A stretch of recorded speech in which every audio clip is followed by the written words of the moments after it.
ጤና ይስጥልኝ በመላው ዓለም የምትገኙ የእግዚአብሔር ቤተሰቦች እንደምን ሰነበታችሁ? ዛሬ የማቀርብላችሁ መምህራችን በሰጡን ጥያቄ መሰረት ስለ ደብረ ዘይት በጥያቄና መልስ ይሆናል ማለት ነው።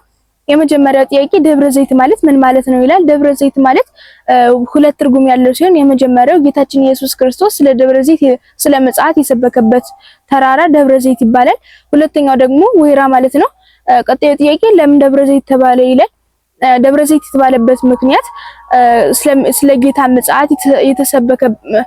ጌታ ምጽአት የሚናገሩ መጽሐፍትን በመተርጎምና በማስተማር የሚከበር በዓል በመሆኑ ሲሆን ሁለተኛው ደግሞ የበዓሉ ስያሜ የተሰጠው የጌታችን ኢየሱስ ክርስቶስ ስለ ምጽአት የሰበከበት ተራራ ደብረ ዘይት ስለሚባል ነው።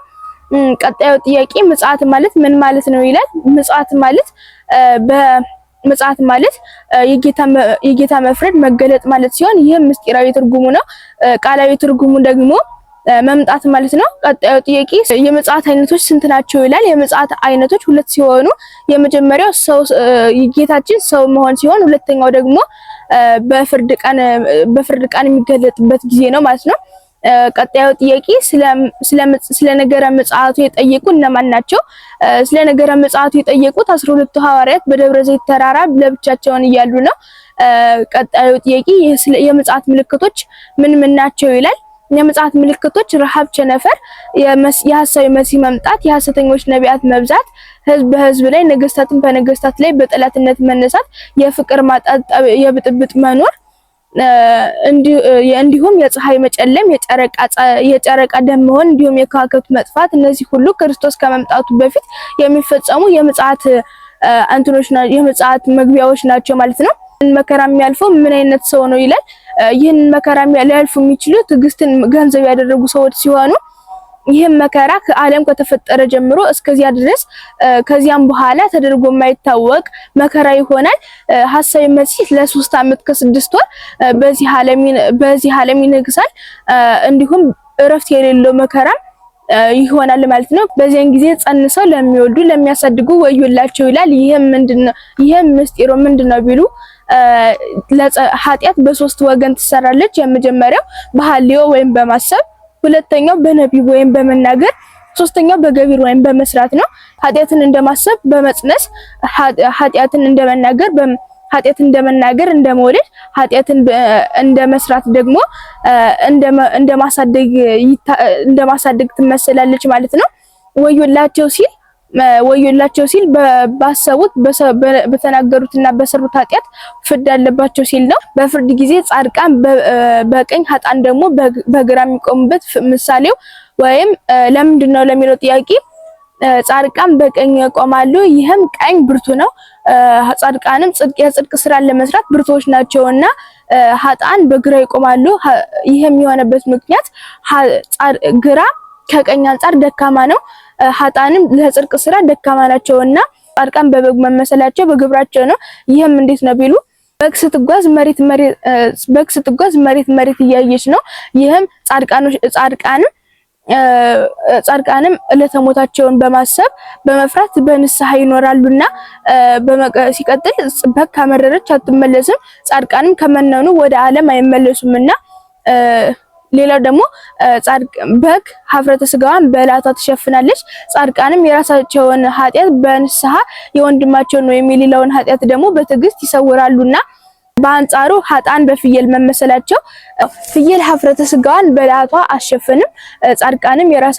ኃጥአንም የራሳቸውን ኃጢአት በንስሐ የወንድማቸውን ወይም የሌላውን ኃጢአት ደግሞ በትዕግስት አይሰውሩምና ፍየል ተኩላ ከመጣበት ጥቂት ትሸሽና ወደ ቦታዋ ትመለሳለች። ኃጥአንም ወደ ከመነኑ በኋላ ተመልሰው ወደ ዓለም ይገባሉና ፍየል የሰውን ተክል በመብላት ሰውን ታሳዝናለች። ኃጥአንም ኃጢአትን በመስራት እግዚአብሔርን ያስከፋሉ ወይም ያሳዝናሉና ቀጣዩ ጥያቄ ክርስቶስ ፊት ስንቆም ምን አይነት ጥያቄ እንጠየቃለን ይላል። ከክርስቶስ ፊት ስንቆም የምንጠየቀው ጥያቄ በሁለት ይከፈላል። ይሄም ሃይማኖታዊና ምግባራዊ ማለት ነው። የሃይማኖት ጥያቄ የምንለው ላመኑት ወይም ላልተጠመቁት ለምን በእኔ አላመናችሁም ሲል ይጠይቃቸዋል። በምግባር የምንለው ደግሞ ላመኑትና ለተጠመቁት ስለምን ለወንድማችሁ በጎ ነገር አላደረጋችሁም ወይም አልመጸወታችሁም፣ አላበላችሁም፣ አላለበሳችሁም ብሎ ይጠይቃል ማለት ነው። ክርስቶስ ለሁሉም እንደ አእምሮ ስፋትና እንደ ሃይማኖቱ ጽናት ለጸጋውን ሰጥቷል። በጸጋቸው የተጠቀሙት ማለትም እንደ ባለ አምስቱና እንደ ባለ ሁለቱ ባለ መክሊት የተሰጣቸውን መክሊት ትርፈውበት ለጌታው ይሄው ገንዘብ ብለው እንደመለሱት በዚህም ዋጋቸውን ሲቀበሉ በጸጋቸው ያልተጠቀሙና ያልሰሩበት ደግሞ እንደ ባለ አንዱ ባለ መክሊት ቆፍሮ ቀብረው ኋላ ላይ ጌታቸውን እንዳሳዘኑ እንዲሁም ለነሱ ደግሞ ልቅሶና ዋይታ ወዳለበት ወደ ገሃነመ እሳት እንደመጣላቸው ነው። ይህም መክሊት የተባለ ሃይማኖት ሲሆን ትርፍ የተባለ ደግሞ ምግባር ነው ማለት ነው። ቀጣዩ ጥያቄ ሰው ከሞተ በኋላ እንዴት ነው የሚነሳው ይላል። ሰው ከሞተ በኋላ በትንሳኤ ጊዜ ማለትም ለምሳሌ አዝዕርት ከተዘራናቸው በኋላ ራሳቸው ፈርሰው በስብሰው ሌላ ቅንጣት ማለትም ስር ግንድና ቅጠል እንደሚያወጡ እንዲሁም ፍሬ እንደሚያወጡ ሁሉ እንደመቀበር እንደመዘራት መቀበር እንደመበስበስ ትቢያ መሆን እንደመብቀል ደግሞ መነሳት ወይም ትንሳኤ ሙታን የምንለው ነው ማለት ነው። ይህም ጌታችን ኢየሱስ ክርስቶስ በምጽአት ጊዜ በሚመጣበት ጊዜ ማለት ነው። የመጀመሪያው ንፋተ ቀርን ሲነፋ ሁሉም አጽምት ይሰበሰባሉ። ሁለተኛው ንፋተ ቀርን ሲነፋ ደግሞ ትኩስ በድን ይሆናሉ። ሶስተኛው ንፋተ ቀርን ሲነፋ ሁሉም በአንድ ይነሳል ማለት ነው። አነሳሳቸውም በሁለት ወገን ነው። በአንደኛው ወገን ጌታችን ኢየሱስ ክርስቶስን ያመኑ ወይም በእግዚአብሔር ያመኑ በንስሐ የገቡ የተጠመቁ እነዚህ የጌታ ክርስቶስን ተዋህደው ከፀሐይ 7 እጅ በርተው ሲነሱ ክርስቶስን ያላመኑትና በንስሐ ያልታጠቡት ደግሞ ከቁራ 7 እጅ ከ7 እጅ ጠቁረው ፍጹም ዲያብሎስን መስለው ይነሳሉ። ጥያቄ ክፉና ደግ የሰራው አንድ ላይ ቢቀበር እንዴት ነው በምጽአት ጊዜ ሊለይ የሚችለው ይላል። ክፉ በሰራበት መቃብር ደግ ይቀበራል። ደግ በተቀበረበት መቃብር ደግሞ ክፉ ሊቀበር ይችላል። ይህም እንዴት ነው የሚለየው? ለምሳሌ ገበሬ ስንዴን እና እንክርዳዱን አንድ ላይ ይዘራዋል። ስንዴው ስንዴነቱን ሳይለቅ እንክርዳዱም እንክርዳድነቱን ሳይለውጥ ሁሉም ይበቅላሉ። በመጨረሻ ግን እንደሚሰበሰቡ ሁሉ ነው። ቀጣዩ ጥያቄ የሰው አጽም ወዴት ይሰበሰባል ይላል። ይህም ወደ ራስ ነው የሚሰበሰበው። ምክንያቱም ራስ ማለት ክርስቶስ ነው። ሁላችንም በትንሳኤ ጊዜ ወደ ክርስቶስ እንደምንሰበሰበው ማለት ነው።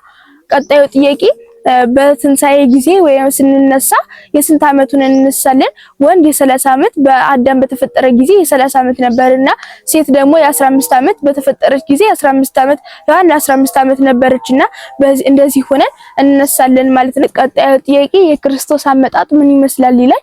የክርስቶስ አመጣጥ አሰረ ግዝረቱንና አሰረ ቀኖቱን ሳይለውጥ ይመጣል ማለት ነው።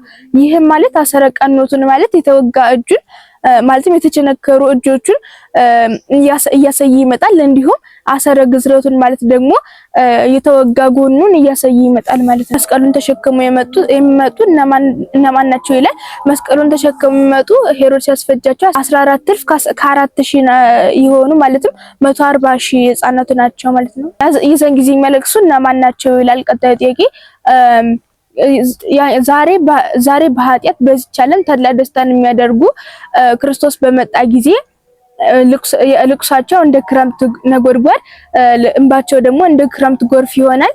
ይህም እንባቸውና ጩኸታቸው የዛን ጊዜ አይጠቅማቸውም። የዛን ጊዜ የሚደሰቱት ደግሞ ዛሬ በዚች ዓለም ተድላ ደስታ ያላደረጉ ከስጋቸው ይልቅ ነፍሳቸውን ያስቀደሙ ያለምን ጣጣ የተው በሃይማኖታቸው ምክንያት መከራ የተቀበሉ እነዚህ በዛን ጊዜ ደስታ ያገኛሉ ማለት ነው። ቀጣዩ ጥያቄ ደግሞ ምዕመናን ከንስሐ አባቶቻቸው ጋር በደብረ ዘይት የሚገናኙበት ምክንያት ምንድነው ይላል። ምዕመናን ከንስሐ አባቶቻቸው ጋር የሚገናኙበት ምክንያት አንደኛው ስለ ነገረ ምጽአት ከንስሐ አባቶቻቸው ዘንድ ተምረው ህይወታቸውን በንስሐ በመመላለስ እንዲኖሩ ነው። እኛም በንስሐ ህይወት ኑረን ቅዱስ ቁርባንን ተቀብለን መንግስተ ሰማያት እንድንገባ ጌታችን እግዚአብሔር ፍቀድልን።